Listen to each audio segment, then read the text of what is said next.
Good evening, everybody. Thanks for joining us for the GI, GU, and Reproductive Service Line Journal Club tonight. Tonight we're going to be hearing a talk from John Smirniotopoulos. I'm sorry if I mispronounced that, but we're going to be hearing about some of the recent updates in prostate embolization. And with that, go ahead, John, take it. All right, great, thank you. Hi, my name is John Smirniotopoulos. I'm a current intern at Georgetown University. I'll be doing radiology at Cornell in June, and I have with me Dr. Sandeep Bagla, who has been my research mentor now for, close to 2 years, but he has allowed me to work with him on many of the updates to PAEs. It's been a really fun experience, so I'm glad that he's with me, and I'm going to be talking about this recent article from Dr. Carnevale, the prostatic arterial embolizations for treatment of BPH, really focusing on the larger prostate, so larger than 90 grams. It's a good study. I'm hoping that it'll spawn a good discussion and we can kind of get into what's next for PAEs and where the research is heading. So just a little bit of background about BPH. Extremely prevalent benign neoplasm in the male population. So it's going to affect the vast majority of men by the time they hit age 85. And clinically, we look at it by a diagnosis of lower urinary tract symptoms. So just typical things, frequency, pain, weakness, hesitancy, that sense of incomplete voiding, and retention. Interestingly, it also has a pretty large financial burden on the economy in the United States. We found this citation of $3.9 billion of lost revenue. And then when you factor in treatment, that also adds into it. Actually, an interesting note, Dr. Bagla forwarded me a statement by the AUA earlier this week that said the difference of range of treatments for BPH is roughly 400%, depending on where these patients are getting their treatment, how they're being treated, and even between individual therapies. I mean, a range of 400% is pretty outstanding. So what are the treatment options? Well, there's the medical therapy. You can use the reductase inhibitors. However, in some trials, it's been shown that those really don't work for small prostates, less than 30 grams. TURP is kind of the surgical gold standard that most people think of. There's also the holmium laser enucleation of the prostate that's kind of getting a little bit more attention these days. And then also the photoselective vaporization. And then finally, we have our novel therapy, the PAE. So it's a relatively new therapy and lots of buzz about it recently. There have been actually quite a few publications that have been kind of trickling through that have shown pretty good outcomes, especially in the short range to about a year and now going a little bit beyond that. But there's still some questions. So how long really will the therapy last before someone might need a repeat intervention? Are there any long-term complications? And by that I would mean any type of incontinence, retrograde ejaculation, things of those nature. And does it really work on prostates of every size? Is it something that you can only use on a, what we would say, standard or medium-sized volume prostate, or can you kind of use it on all comers? So the purpose of this article was to evaluate the efficacy of PAEs on these men, these patients who have quite large prostates at 90 grams, and to kind of put that in perspective. When we think of a standard size prostate, at least for the general population, usually you want to think of like 50 grams kind of being on the lower end, and then around 80 to 90 being on the higher end, and anything above that is pretty large. So this study, they enrolled 35 patients, which is a fairly decent number. The prostate sizes were pretty widespread here, going from 90 grams to 252 with a mean of 135. Average age, as you can see, is 64, and PSA at baseline was 8.0. And then the IPSS score on average was 18.3 with a quality of life being 4.8. Just to kind of go a little bit into the inclusion criteria. So every patient had to be above 50 years old, which is something that not all the studies out there factor in. They also had to have refractory BPH of about a month of medical therapy, and then obviously prostate volume being cut off of 90 grams by imaging. And then they also performed urodynamics in all of their patients, which is something that actually Dr. Bagla can probably expand on a little bit later, and how they do it at Nova Alexandria Hospital. So those who could not have the procedure done was a patient who had a confirmation of prostate cancer. They had a hypercontractile bladder or a neurogenic bladder, and then they used a creatinine of 2.0 as their cutoff. So to go a little bit into the IPSS and QOL, just because those are the surveys that we are using and we see in the research. So we use the International Prostate Symptom Score, which is a 7-question survey. It's 0 to 5, and you have this mild, moderate, and severe ranking based on the range that patients enter into. And then patients with a catheter, an indwelling catheter for relief, are automatically slotted a score of 35. So that's the maximum. And then the QOL part is just a follow-up question at the end of the survey, ranging from delighted to terrible. And something that's kind of important to remember here is that it goes from 0 to 6. It's kind of interesting. Dr. Bagla and I have had experience collecting our own data where, you know, it's easy to forget that you start at 0, not at 1. John, just real quick, we have a question from Dr. Vatican Cherry. Let me just unmute him real quick. Yeah, absolutely. Oh, no, sorry, that was, don't mind that. Okay, no problem. All right, go ahead. Okay. So the way that Dr. Carnevale's group did the PA technique, and it should be noted if you had a chance to read the article, that there were some visiting physicians that came in, some trainees, so it wasn't consistently the same operator doing each procedure, but each patient had a Foley catheter placed, and then they did a unilateral approach to the procedure itself. So they targeted the iliacs using just standard techniques and using a microcatheter to further go into the intraprostatic branches. And they tried as best as they could to get as distal away from the major branches to really target the prostate, and they used embospheres to do that. So just to go over some of the early results, so 33 were technically successful, and in PAE terms that really means a unilateral embolization. So they had, bilateral. They had one unilateral embolization that they did account into their analysis, and then one complete failure of embolization, and that was more so due to the atherosclerosis of the vessels, making it very hard to navigate. So the mean time of the procedure was 158 minutes, though they do mention in their paper that that was extremely variable depending on the experience of the operator. Again, they did have some people who were learning the procedure doing this. They did have one clinical failure at follow-up, so they had very strict cutoffs for what they considered clinical success.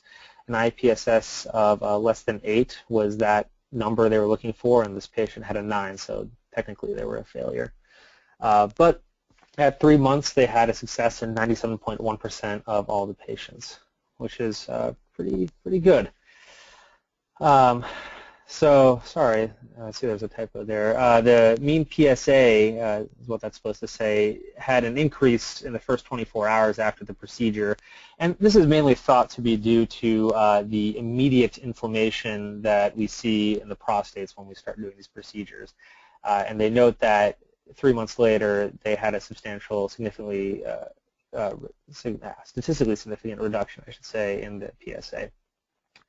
The volume, additionally, also was reduced at 3 months post-procedure, and the urodynamics also proved to be improved at 3 months, as well as IPSS and QOL. So kind of every marker they were really looking at took a good reduction or improvement at the 3-month mark. So I kind of made this table combining the two tables that they had there so we could kind of take a better look at it. But we can see the percent change of everything there. And I think the ones to really point out are the volume itself, which is a 32% reduction. The peak flow rate is interesting, 114% change for the better. I think that's kind of unique that they were able to really follow that up.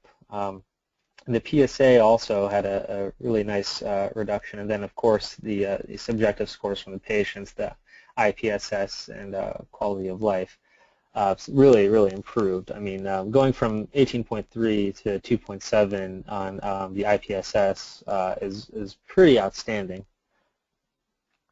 In terms of complications for the study, so they did have 2 instances of rectal bleeding, 2 cases of metaspermia.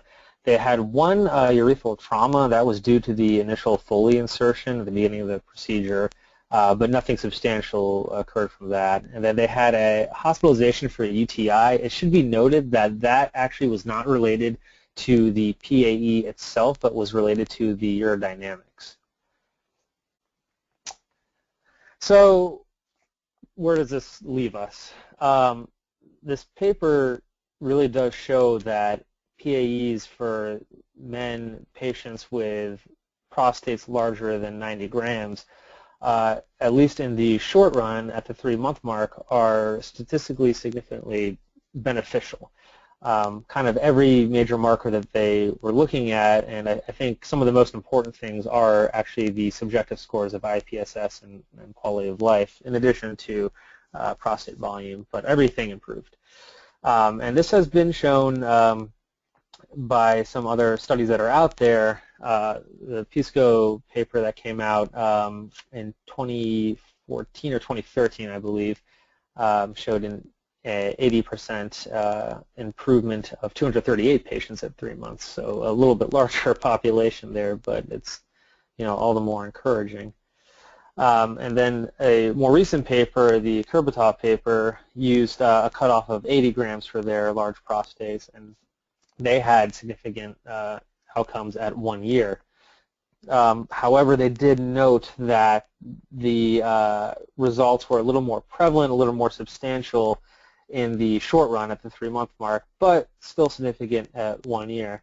And that's something that I'll ask Dr. Bagla to touch up on in a second about, why would we maybe see if anything, a small decline in the quality of life and IPSS at the 1 year mark, and some things that we can talk about also, is the technique itself. Some of these cases are very difficult. The vessels are tortuous. Despite getting pre-procedure MRIs to kind of evaluate the vessels themselves, it's still, once you get in there, it's very difficult to navigate. And these arteries are not big. They're not these kind of wide arteries that you see with a UFI. They're small. They're a little bit tricky to get into. So the argument to that is that the operators who are doing this procedure need a very, very strong, thorough understanding of the prostate anatomy and really the vasculature that it takes to kind of perform this thing. So where do we go from here? Obviously, long-term follow-up is probably the one thing that everyone says that they need at the end of the research papers, and it's something that obviously needs to be done. But we want to look at, imaging, urodynamics, PSA, and then, of course, the surveys will pop into that. Something that's kind of interesting is looking at the embolic type and rate of recurrence. There's some argument out there that the size and the nature of the embospheres, if they're lodged a little more proximally, you have a quicker rate of recurrence of BPH symptoms as opposed to, if you can get it more distally, and is there any role in kind of experimenting with different types of particles to kind of really get that distal embolization there. Something that I personally find interesting, and I'm sure Dr. Bagla will agree, is the cost comparison between the different treatments of BPH, just to see at the end of the day, what is it really going to cost to have this done, especially if you do need a repeat procedure. And then there are obviously clinical trials that are ongoing. One thing that's being done at Georgetown, which is where I'm currently at, is the PAE with embospheres compared to TURP. That's essentially a blinded study between the Department of Urology and IR for these patients coming in. So with that, I'd like to open it up to Dr. Bagla just to get his opinion on the article and future directions of the prostate arterial embolization. Hey, John, if you can hear me okay. Yep. All right, perfect. So that was a great talk, and I think you covered that paper really well. Actually, before I started talking about future directions, I was just going to mention a few things just that I think you already pointed out, but I wanted to sort of stress about that Carnevale paper. One of the most important things I think you touched on is the degree of symptomatic improvement that his patients had noted. It's really remarkable if you look at any of the minimally invasive urologic procedures, and if you a good resource for that may be, I think, actually better than even the 2013 or 2014 version of the AUA guidelines. I think it might have been the 2010 version, is where they, in the very back, they have an appendix where they actually go through all of the studies, not just for TURP, but for HOLEP and photovaporization, everything to date at that time. And what you notice is the IPSS or the AUA score improvement across the board in minimally invasive therapies is usually about 11 to 13 points. And what I find most remarkable about this study, and I for friends with Francisco, so I sort of joke about this whenever I see him, is that it must be the Brazilian men or something he's doing that's particular there. The degree of symptom improvement they have both after TURP and after minimally invasive therapies is pretty remarkable. I mean, to have a 16-point reduction on average in symptomatic scores is pretty remarkable, and to be less than 5 points on average. I think they, like you said, they ended up at about 2 points on average, where comparative studies for all minimally invasive therapies, whether it's, like I said, PVP, laser, et cetera, it's always about 10 to 13 points or 11 to 13.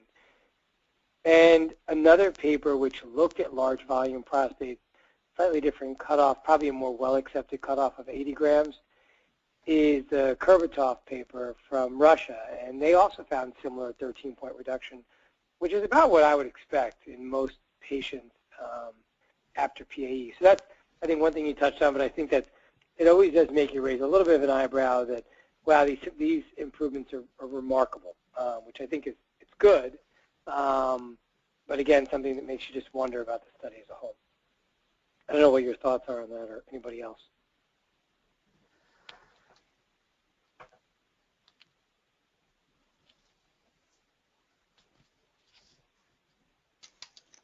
All right, we have somebody I'll from the audience who'd Dr. like Bagla, to. it's John. Go ahead. No, go ahead. I was going to say somebody from our audience has Hi. raised their hand. This is Magda. I'm sorry. Is it Reiser? Yes, Riser.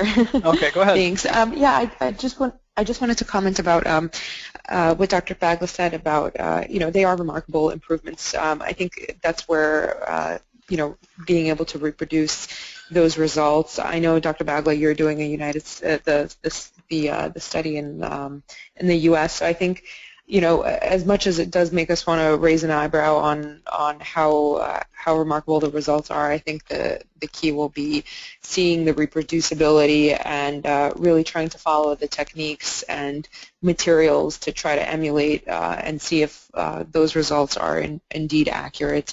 And so we'll sort of to see from there. I did want to ask, in the patient that had the unilateral embolization, I don't recall, did they talk about in the paper specifically what his rates of improvement were? Were they any different from the rest of the participants? Was it respectively lower but still improved, or was it equal to that? I can't recall if anyone can answer that. Just kind of briefly looking through the results again, I didn't note that they specifically said something specifically about that patient. I think they just kind of mentioned why it was a unilateral embolization, and then that he was included in the follow-up. Yeah, and of note, the only person who actually they consider a clinical failure was the person who underwent, he did undergo bilateral embolization. Right. Has that, I know, John, you and I had spoken about this briefly in terms of unilateral embolization and possibly seeing success from a unilateral as opposed to doing a bilateral. Has anyone really taken a look at that yet at this time, or are most of the trials being done still focusing on bilateral?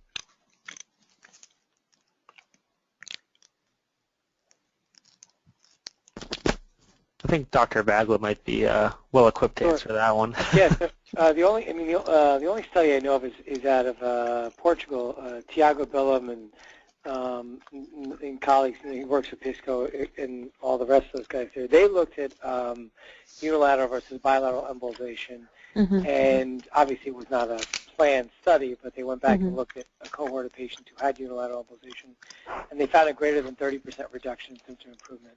Reduction when you have unilateral versus bilateral. I see. And was that based on that was just incidental unilateral because of some confounding factors like arterial calcification? Yep, when they look at technically unsuccessful cases. I see. Now, it would be interesting to see if in terms of possible unilateral embolizations.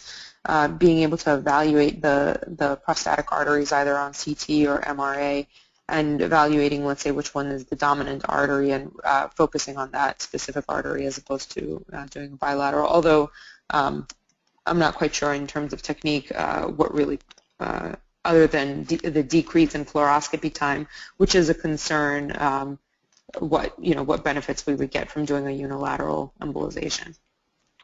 Yeah, I think it's fairly challenging. I mean, with an artery that probably averages a size around 1.9 millimeters, it's the difference in size from right to left is fairly minimal, at least in my personal experience. And the only time that I've really seen much of a difference is where there is one lobe that's significantly hypertrophied. There are the rare case where in your preoperative imaging you'll see, say one lobe is much larger than an 80-20 distribution. In those kind of cases, I would expect the unilateral embolization to be more significant in terms of producing a durable benefit. But there's no doubt that there's such a degree of intraprostatic collaterals that with a unilateral embolization, my fear is not so much that you wouldn't cause ischemia in parts of the gland on, say, whatever side you're embolizing, but there would be a significant degree of inflow from the other side that you get pretty quick, rapid revascularization, and recurrent symptoms would be a problem. I see. I don't know if Ari Isaacson is actually a colleague of mine. He actually is at UNC Chapel Hill. I asked him to log on as well because he is actually running an ID study at Chapel Hill on this very topic, prostates larger than, I believe his cutoff is 80 grams. And if he's online, I could get his take on that as well. I don't know if Ari's on. Yes, Dr. Isaacson, I just unmuted you if you want to comment. Yeah, sure. So yeah, that's what Sunny said. We're running a trial on 80 grams and greater right now. So far what I've seen is reductions, significant reductions, clinically what we would consider to be clinically significant, but I haven't had the reductions that Francisco and gang had down in Brazil. So it also kind of the same thing that Dr. Bagla was saying before, that it's a little bit, it makes me wonder a little bit if how they deliver those questionnaires, but there's no doubt that it works for this size prostate, and I think the more people that do studies, just like the Kurbatoff group and our study, it'll reproduce those results. Or do you think there's a concern with large prostates and the need for retreatment? Initially I used to tell gentlemen, and this is years ago, like maybe back in the end of 2011, 2012, tell people, oh, well, if you have a larger prostate, you'll probably have a higher likelihood for retreatment than someone who has a moderate-sized gland or a small gland, purely based on nothing whatsoever, just my intuition that, that gland size reduction would be related to durability of results. Now that we know from a number of studies that gland size reduction is really not related to durability of results or predicting results, do you think that there may be a relationship between, these larger glands and having to retreat or not retreat? And then what do you tell your patients? Yeah, so I don't really think there's going to be a correlation there because, like as you said, the symptoms don't necessarily correlate with prostate size, and I think you can talk to a guy that has 180 gram prostate and he'll tell you that he, didn't have any problems until a few months ago, and I mean, you have to imagine that his prostate wasn't normal sized a few months ago. It was probably up over 100, and then it just started to affect him.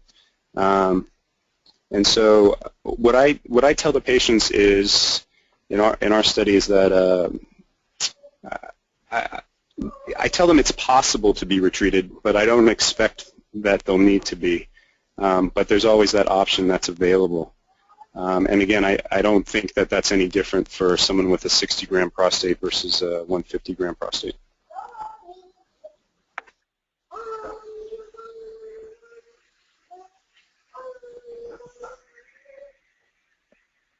Great, John. Did you have any other questions you wanted to focus on?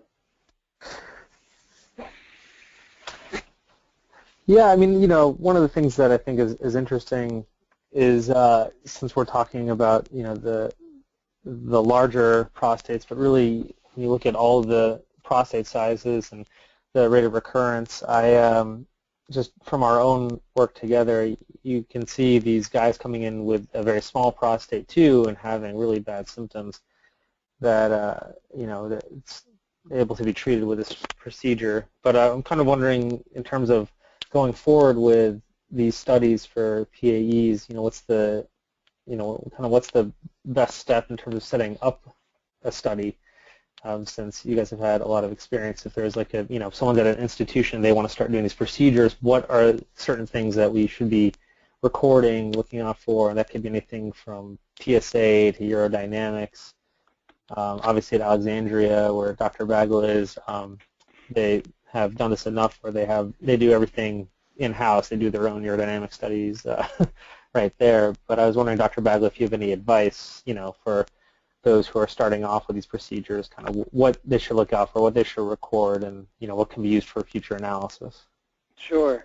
I mean, I think Ari probably agreed with this as well. I think duration of results obviously is something that we all want to really demonstrate. And one thing that this study, Carnevale study, didn't really focus on, but I think the Kurbatov for the Russian study did, is using a comorbidity index such as the Charlson comorbidity index, which I know is very well established and utilized in other diseases such as lung cancer treatment.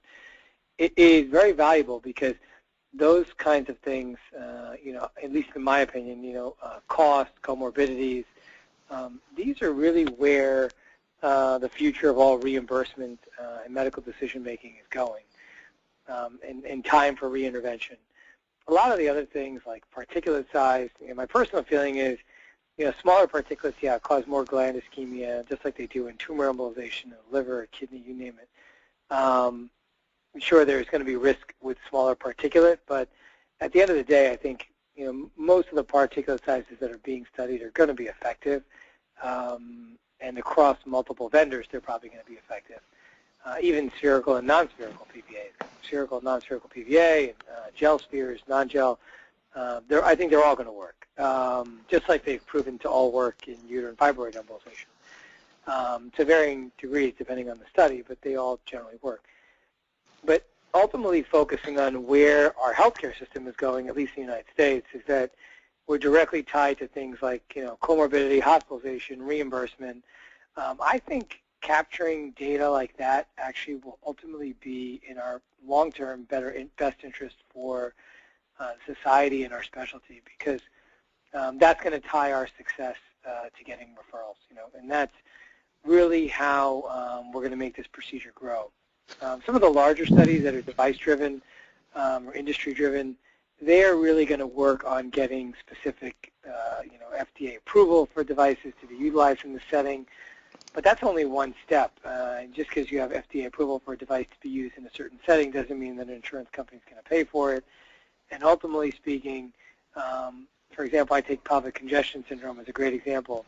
We have data to show that it works, but most insurance companies don't cover it. And ultimately, unless we had really good studies that are designed to look at the cost effectiveness of treating ovarian vein embolizations or pelvic congestion syndrome, we won't get insurance companies to pay for it. And I think, at least John, in my opinion, that's a lot of the future of what people should be looking at. I mean, specific endpoints as outlined in these studies, I think, are fairly easy to replicate.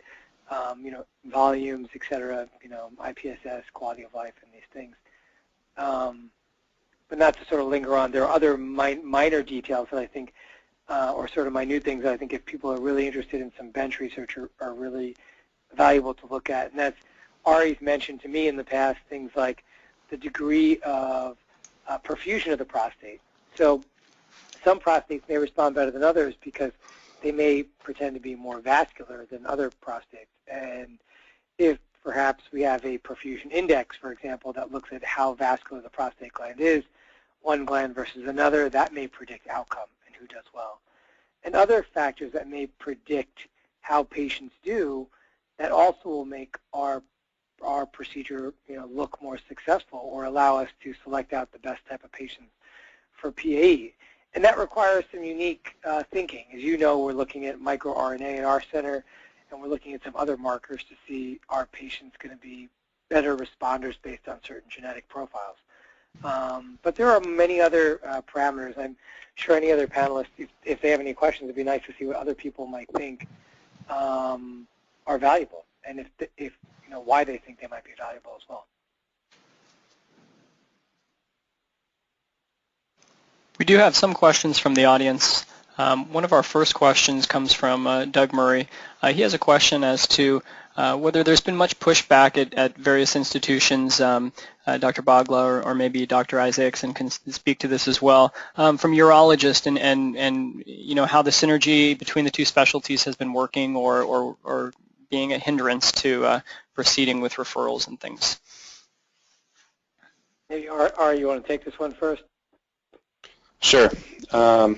So the way I set up my study, I have a urologist as a co-investigator.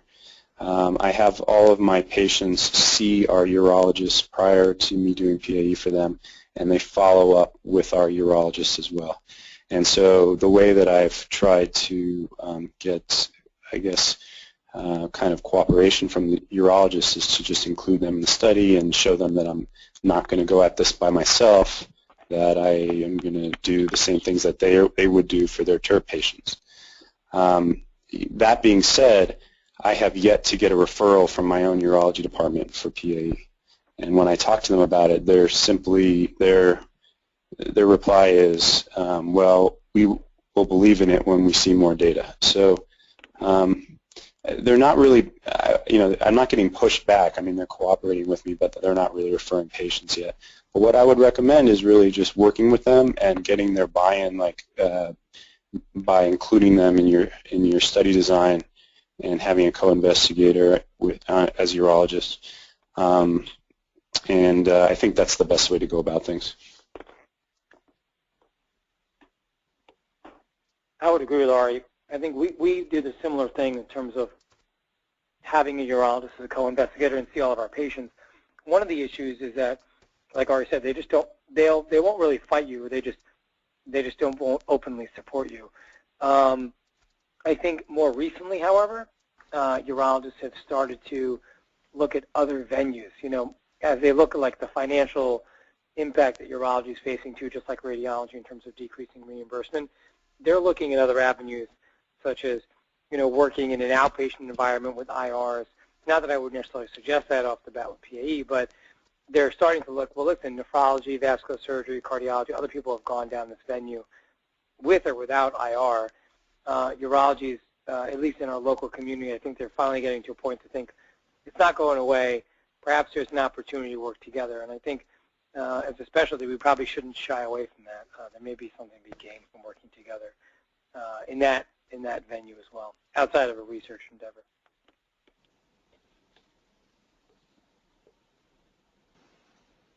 That's great. Thank you very much. Are there any other questions?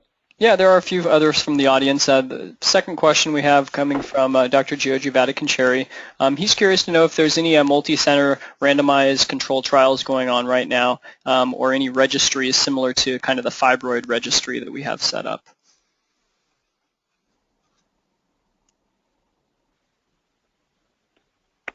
sorry, I didn't get that question. It was similar to a fibroid registry. Yeah, they're curious. Audience members curious to know about whether there's any multi-center randomized controlled trials going on. And then the second part of that question is if there's been any research registries that have been established similar to kind of our fibroid registries to document Sure. data. Perfect. So in terms of a multi-center clinical trial, there are a number of multi-center clinical trials both here and overseas.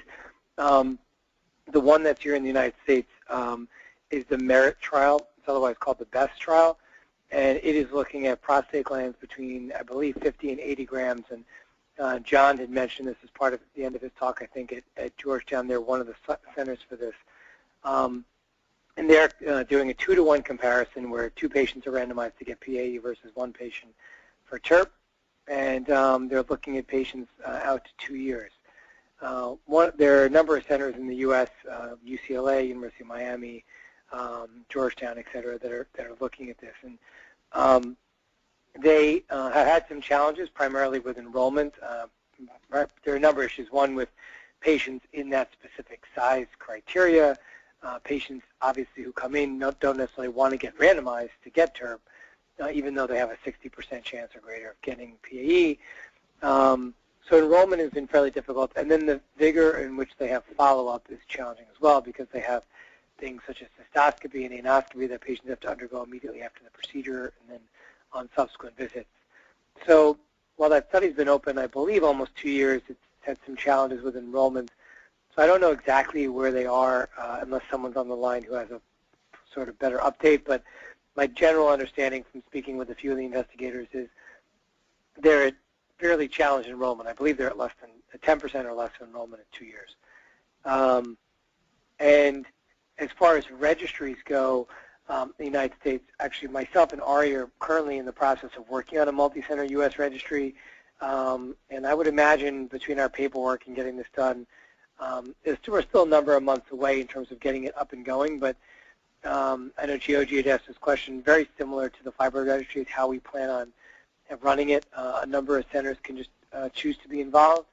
They don't necessarily get reimbursement similar to the fibroid registry or funding, but the goal is to at least collect sort of this routine standard of care data that all these centers are acquiring and put this data together in one organized set. And that will hopefully go a long way to help with reimbursement and approval, et cetera.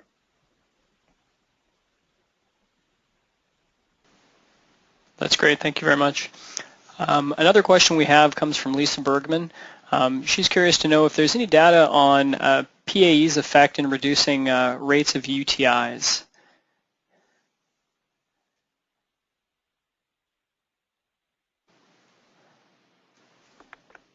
So in terms of reducing the rate of UTIs, I don't know that at all offhand.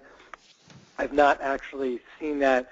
I would imagine that it's a great question because as obviously she asked this question, she must know that men with BPH are at an increased risk of urinary tract infections and prostatitis, both with prolonged obstruction, and that might be a good longitudinal question to ask patients.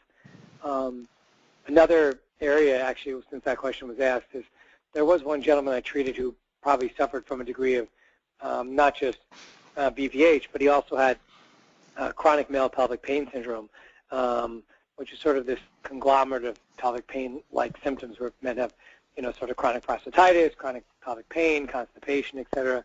And after performing his procedure, the man had remarkable improvement in his symptoms, not just his uroflow and his symptomatic symptoms from BPH, but also his pelvic pain. And I always wondered if there was a relationship.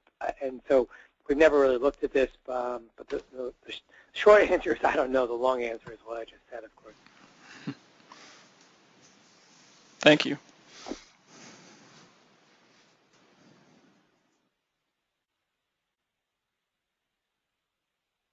And if anybody else in the audience has any questions, you feel free to ask any questions through the questions service. You can send me a chat message or raise your hand, and we can get you on the conference call as well. Oh, Magda Reiser also has another question. Go ahead. It looks like you've muted yourself. If you want to unmute yourself, you can speak. Oh, there we go. I know that in the article they also talked about stopping alpha blockers to avoid post-PAE syndrome. I was wondering, how much of that have you seen in the procedures that you've done? So of interest, actually, we don't stop medication. I think in this study, similar to I think the Curvatov study, they're looking for what they call a washout, where they just remove any effect of the alpha blocker on, misinterpreting whether or not there's symptomatic improvement from PAE. We don't generally stop alpha blockers, or frankly, we don't stop any 5-alpha reductase inhibitors as well. And the reason we don't stop them is because immediately after the procedure, there is, as you probably well know, a post-embolization syndrome where men get worsening prostatitis-related symptoms. So, that dysuria frequency that they feel is only worsened by stopping the medication. And some men already teeter on becoming completely obstructed.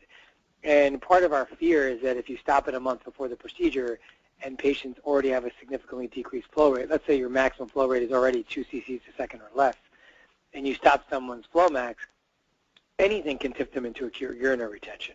I mean, even taking an antihistamine medication can push them over the top. So we are very reluctant to do so in our normal standard of practice, stop, any of the, alpha inhibitors. And my personal feeling about this is that, the goal of the procedure, like with anything else, even if you remember with fibroids, et cetera, the goal is a few folds, right? If you're catheter dependent, the goal is to get you catheter independent. If you're on medications, one way of measuring clinical success, besides the way these papers have measured clinical success, which I think is important to look at, is getting you off medication. So maybe staying on medication, then when you're off the procedure, after the procedure, you become medication free. That's another financial and quality of life impact that these guys are not measuring because they happen to be stopping the meds beforehand. And the last is then stopping meds, a measure of benefit where patients not only stop meds, but they stop them and demonstrate further improvement. So in my mind, there's always like 3 stages of improvement that I always explain to patients they could have after a PAE, depending on where they start. So I don't think actually stopping the medications reduces your likelihood of post-embolization syndrome or worsening recovery. I think it's actually, if anything, it hurts it. And I think that, they should stay on medication. And further, like both of these studies, both this study and the Curvatov study, one of the other limitations that we didn't touch on is neither of them really talked about the degree of post-embolization except for what they determined as a complication is hematospermia. Whereas other studies, including ours, even the results we presented at SIR and I said is, we looked at other things, dysuria frequency, diarrhea, because although I think those are probably things related to post-embolization and normal, not necessarily complications, no one has yet to define that is really the case. So I think it's important for everybody to report on those things, at least until we have a clear definition as to what those are. Would it potentially benefit to perhaps taper the medication? I mean, if we're talking about doing cost analysis on PAE and other procedures where they may remain on medication, I think it would be interesting to sort of take a look at that factor as, the ultimate goal is sort of, ideally is to like do a procedure and just walk away without any, medication or any follow-up procedures. So I think that would be an interesting thing to see whether, having different arms of a study with, leaving them on medication, canceling the medication, or even a taper. I think you're exactly right. I think that's a great idea for a study. And in clinical practice, that's what we do. So when we bring them back at 2 weeks, what we tell them at 2 weeks when their post-embolization syndrome is pretty much tapering down to almost nothing, we tell them that at 4 weeks they're free to stop their medication. There's no reason for anyone in our mind that has a prostate gland that's significantly, like no one gets Avodart, for example, or 5-alpha reductase inhibitors if your prostate is less than 60 or 80 grams. So anyone that's less than 80, we don't give Avodart to anymore. And anybody after a month who's got symptomatic improvement, we just take them off their alpha blockers. And that's actually the measurable benefit I think that you're talking about. I think it's hard to do, at least for me, knowing what the normal recovery is like in that first week. Men, they don't like you. I mean, there's no doubt in that first week after the procedure. If they've gone to a TURP, they think it's enough. I mean, it's true. If they've gone through a TURP or a laser or a microwave where they go home with a Foley catheter and they have bleeding, or they're in the hospital for 2 or 3 days, and they have, like, you know, they're borderline incontinent, and, you know, those patients, they don't mind the recovery. But the men who've never been through anything, which is the majority, for a few nights they hate you. And so I don't want to take them off anything for a week. And I'm sure Ari probably feels the same way. I think we've had this conversation. But I think you're exactly right. That study to demonstrate that we can show that we can get you off meds, which, as you know, lifelong, they're going to be on these meds for the rest of their life. It's huge. So I think that's great. I mean, that's exactly how you design a perfect study for something like this. Mm-hmm. And primary care docs love this, right? Because primary care docs want them off these meds. So as soon as they see that you're taking them off their medications, they would rather send them to you than send them to somebody else. So, you know, they go to urologist, then they got to go on Cialis and everything else. So it's a nice thing to look at. Thank you.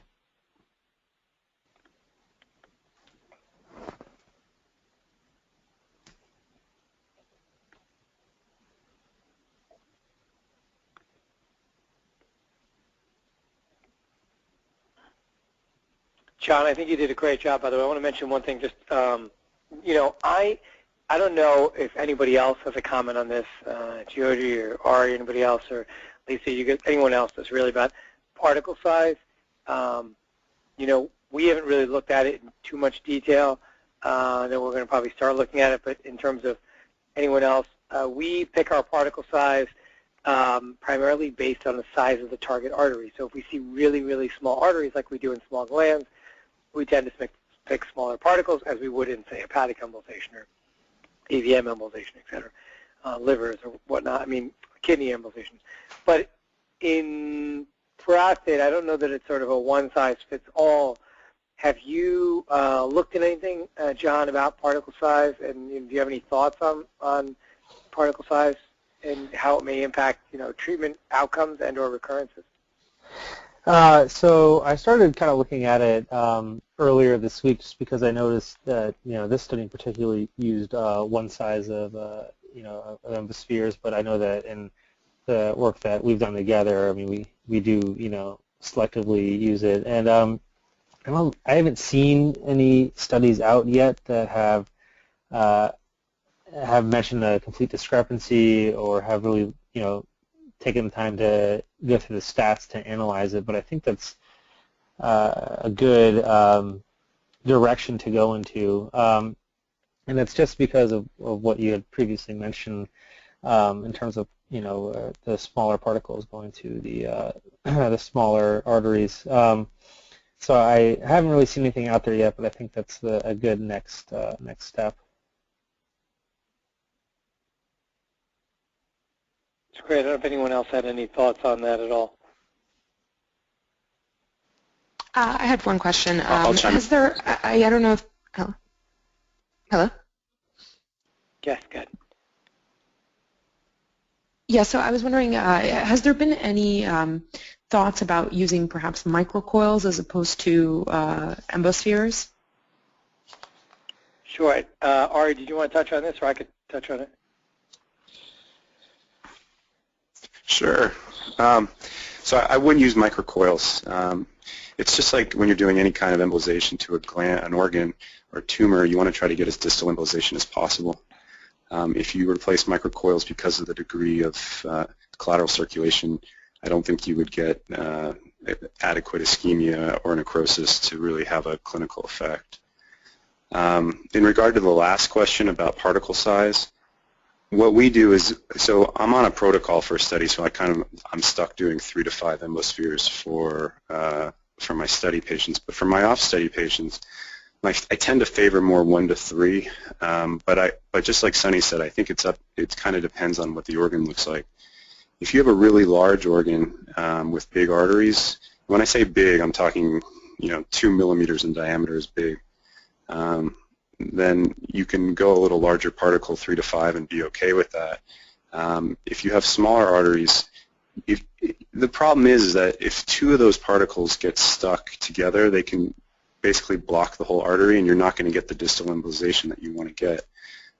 So using a smaller particle gives you a better chance at getting the infarction that you're looking for. So I think, like Sonny mentioned, it kind of depends on what you're looking at. Also, another consideration is if you think there's a good chance of shunting to non-target organs like the rectum or the bladder or the penis, you might want to go larger because that'll decrease your chance of having a clinical result, a complication from that shunting.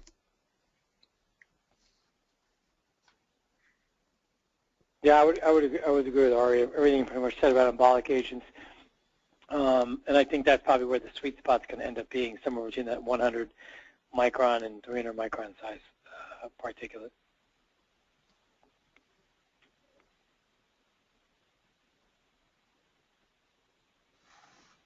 One other last thing about coils, I forgot, Ari, I don't know if you mentioned this, but about coils is not just that they, with gland or tumor type embolization, you need to have distal particulate lodgement in order to get tissue necrosis.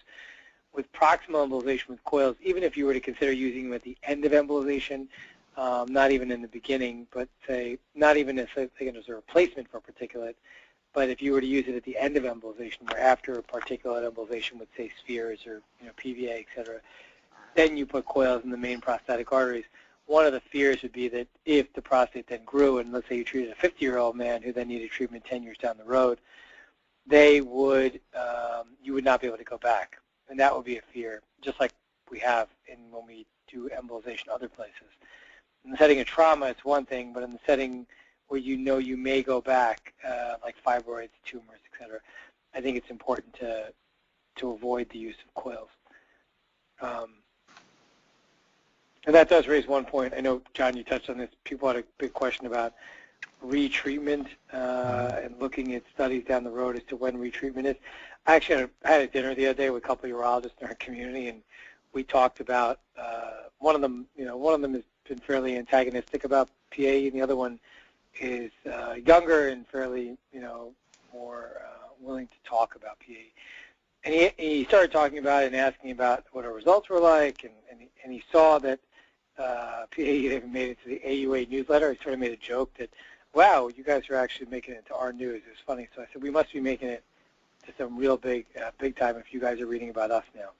And I asked him, I said, well, when you guys treat somebody for TURP, I know what the average retreatment time is. Like if you look at the literature, the average, if you look at any of the studies, people quote what they call retreatment or reintervention rates at 2 years or 3 years.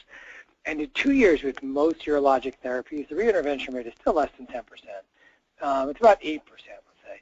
And so, and I asked her, I said, well, when you talk to a patient, do you tell them that 8% of patients will need a retreatment at 2 years? And he says, how we look at it is, on average, if you take that 8%, what this translates to is they look at the average patient will go about 10 years before needing retreatment. So they just phrase it in a different format. And that's something that I think we should probably look at for PAE is that, on average, how long will it take an individual to need another surgical intervention? And because, as we know, just because you had PAE and you have recurrent symptoms doesn't mean that you're going to necessarily go back for other treatment. You may start out with an IPSS of, let's say, 25 and end up at 10 after your procedure, and then slowly drift back up to 15, but you may never seek reintervention. And I think that's not only another financial marker, but it's another important thing to talk about with other individuals who are designing studies, because that's a really important marker. How do you actually discuss real time with the patient? When are you going to reintervene? Whereas the data we have now from, say, the PISCO group is, if you make it to 6 months, their chance of clinical success at 6 months was in the mid-70 percentile range, 75, let's say. At 3 years, they're about 72%. So there's a very little drop-off in their experience out to 3 years. And we would probably say about the same. If you make it to 6 months, the likelihood of making it to 3 years is very high. But that doesn't translate to what I can tell somebody, hey, how long does the average person make it before needing intervention. And that's something I think is going to be really important to look at.